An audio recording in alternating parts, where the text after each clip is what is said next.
Assalamualaikum warahmatullahi wabarakatuh. Bertemu lagi dengan kami, anggota kelompok 4 Angkatan 14, peserta pelatihan dasar CPNS PPSDM Regional Bandung tahun 2021. Pada kesempatan ini, izinkan kami untuk memaparkan hasil diskusi mengenai analisis video transportasi terintegrasi di DKI Jakarta. Sebelum masuk pemaparan, saya akan memperkenalkan anggota kelompok kami yang terdiri dari Rizka Diana Putri selaku Ketua Kelompok, Septiani Hairunisa SPSI, Sofwatul Muniati SPD, dan Sofia Zahara Safari Espar. Latar belakang pada permasalahan ini adalah sebagai kota megapolitan, DKI Jakarta memiliki berbagai permasalahan yang belum bisa dituntaskan, salah satunya adalah kemacetan. Mobilitas yang semakin tinggi menuntut Kota Jakarta untuk menyediakan pelayanan angkutan umum yang memadai. Dalam menghadapi kondisi tersebut, maka pemerintah Provinsi DKI Jakarta membangun transportasi massal seperti bus Transjakarta dan angkutan perbatasan terintegrasi busway. Pada sektor perkeretaapian sendiri, sudah beroperasi komuter lain untuk daerah Jabodetabek dan Mass Rapid Transit Jakarta atau MRT yang mulai beroperasi di beberapa titik. Maka dari itu, perlu dibuatnya kebijakan yang memperhatikan berbagai faktor pemangku kepentingan dan sektor-sektor lain yang saling berhubungan, terutama masyarakat. Berdasarkan latar belakang tersebut, maka kami akan menganalisis solusi permasalahan sistem transportasi terintegrasi di DKI Jakarta dengan menggunakan metode analisis pemetaan pemangku kepentingan. Selanjutnya, saya akan menjelaskan hasil analisis. Pertama, hasil analisis pemetaan pemangku kepentingan berdasarkan koordinat peran. Untuk koordinat peran dapat dilihat di tabel bahwa terdapat 3 stakeholder yang masing-masing memiliki skor pengaruh dan kepentingan sendiri. Untuk sektor pemerintah, mendapatkan skor 5 untuk pengaruh dan 4 untuk kepentingan. Yang kedua, sektor swasta mendapatkan skor 4 untuk pengaruh dan skor 3 untuk kepentingan. Yang terakhir, sektor masyarakat mendapatkan skor 3 untuk pengaruh dan skor 5 untuk kepentingan.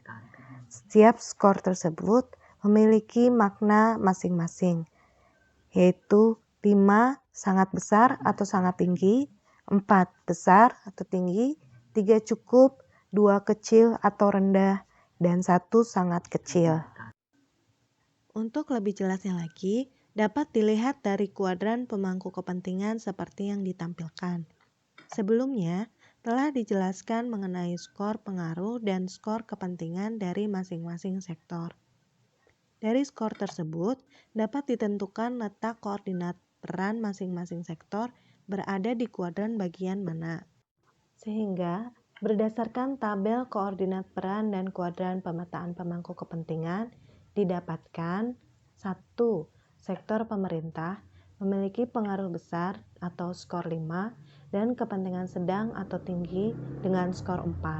Berada di kuadran 2 sebagai pemain kunci atau key stakeholder.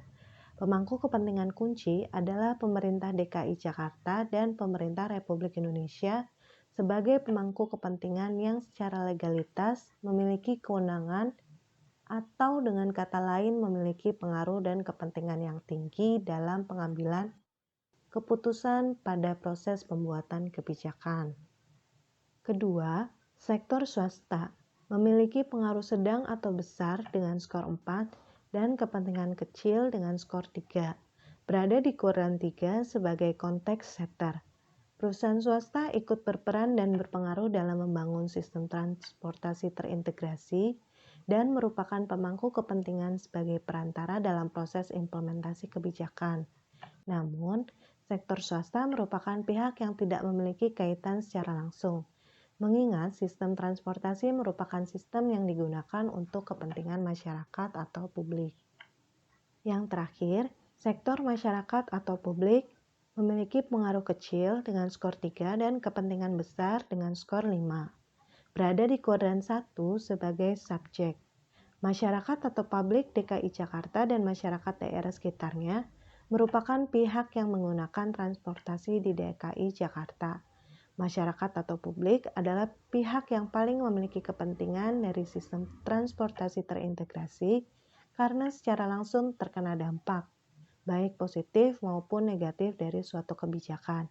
Namun, pengaruh yang diberikan oleh sektor masyarakat tidak sebesar yang diberikan oleh sektor swasta maupun sektor pemerintah. Ya, selanjutnya kita masuk ke matriks kolaborasi pemangku kepentingan. Stakeholder yang pertama yaitu sektor pemerintah. Perannya di sini sebagai penyusun kebijakan transportasi terintegrasi serta sebagai penyedia fasilitas dan alat transportasi terintegrasi yang memadai. Hambatannya adalah kurangnya dana untuk membangun sistem transportasi terintegrasi yang lebih memadai, minimnya lahan yang dapat digunakan untuk alih fungsi sebagai transportasi terintegrasi. Alternatif solusinya merekrut sumber daya manusia yang kompeten untuk membuat sistem transportasi terintegrasi yang memadai, bekerja sama dengan pihak swasta, dan memanfaatkan umpan balik dari masyarakat. Integrasi sektor pemerintah sebagai key stakeholder dalam menyediakan sistem transportasi terintegrasi, bekerja sama dengan sektor swasta, dan memanfaatkan sumber daya manusia di Indonesia untuk kepentingan masyarakat. Selanjutnya, stakeholder yang kedua yaitu sektor swasta. Perannya menjadi kolaborator dengan pemerintah untuk melaksanakan proyek pembuatan transportasi terintegrasi. Dan kedua, sebagai penyedia modal dan penyedia pinjaman untuk pemerintah. Hambatannya kecenderungan pemanfaatan sistem transportasi untuk kepentingan pribadi dan kecenderungan untuk menguasai sistem transportasi terintegrasi. Alternatif solusinya mengajukan program atau fasilitas untuk sistem transportasi terintegrasi dan adanya peraturan yang mengatur peran sektor swasta untuk kepentingan publik. Integrasi sektor swasta menjadi kolaborator dan konteks setter membantu pemerintah dalam menyediakan sistem transportasi terintegrasi perlu mengedepankan kepentingan masyarakat atau publik. Kemudian pada sektor masyarakat, peran sektor masyarakat yaitu sebagai subjek pengguna transportasi terintegrasi serta sebagai pemberi umpan balik atas penggunaan sarana transportasi yang ada. Hambatan sektor masyarakat yaitu minimnya pengaruh yang dapat diberikan oleh masyarakat meski sebagai sektor yang paling terkena dampaknya dan kurangnya minat masyarakat untuk memanfaatkan fasilitas transportasi terintegrasi secara maksimal.